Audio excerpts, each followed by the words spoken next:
Source: Xinhua, the 5th of April 2018, 7 hours 10 minutes and 43 seconds. Editor: Hui Video PlayerClose Demonstrators take part in a protest near the Mexico-U.S. border during U.S.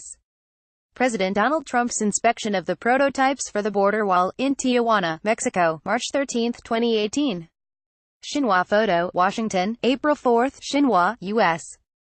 President Donald Trump will sign a proclamation on Wednesday directing the deployment of the National Guard to the country's border with Mexico, Homeland Security Secretary Kirstjen Nielsen said. The president has directed that the Department of Defense and the Department of Homeland Security work together with our governors to deploy the National Guard to our southwest border, Nielsen told the White House news briefing. The president will be signing a proclamation to that effect today, she said. Troops could be sent to the border as early as Wednesday night, Nielsen said, adding that the National Guard would support U.S. Custom and Border Protection but would not be involved in enforcement. Though Nielsen did not detail the number of those deployed, where they will go, how long they will stay, or the cost of the operation, she vowed that it will be strong, it will be as many as needed to fill the gaps. The secretary also noted that the administration would be asking Congress to provide the legal authority and resources to address this crisis at our borders. The announcement follows days of Trump's public fuming over the immigration policy and border security as a result of what he sees weak border laws. The president, who has signaled intentions to use the military to guard the border until his long-promised wall is built, said early Wednesday that the administration will be taking strong action today. Our border laws are very weak while those of Mexico. Congress must change these Obama-era, and the other, laws now, Trump said in tweet.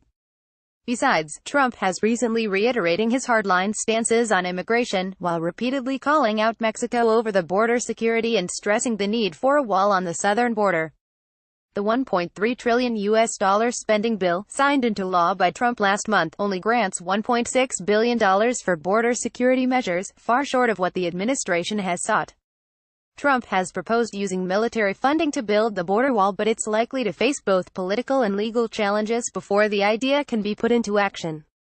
The White House said the president has received briefings on what it called the growing influx of illegal immigration, drugs and violent gang members from Central America, and directed an administrative strategy to confront it and protect America's national security. Analysts say those measures, workable or not, signal a shift towards a much tougher enforcement on immigration by the Trump administration, as part of efforts to maintain the president's political base. Dan Mahaffey, senior vice president and director of policy at the Center for the Study of the Presidency in Congress, told Xinhua that Trump feels more embattled by outside pressure, yet emboldened by taking the reins of his White House. He is pursuing policies that he thinks will fire his base, Mahaffey said of Trump's moves. Arizona Governor Doug Ducey tweeted that his state welcomes the deployment of National Guard to the border. Washington has ignored this issue for too long and help is needed, he said. For Arizona, it's all about public safety, though sending National Guard to the border is not unprecedented. Similar moves by Trump's predecessors were criticized for their high cost and limited effectiveness. In 2006 to 2008, former President George W. Bush sent 6,000 guardsmen to southern border states, with a cost of $1.2 billion. The troops only assisted with less than 11.7% of total apprehensions at the border and 9.4% of marijuana seized during that time. For the Obama administration, a total of 1,200 guardsmen were deployed to the border, costing $110 million and assisting with 5.9% of the total apprehensions and 2.6% of the marijuana seizures on the border. According to federal laws, the military are prohibited from being used for law enforcement. Troops could serve support roles like training, construction, and intelligence gathering.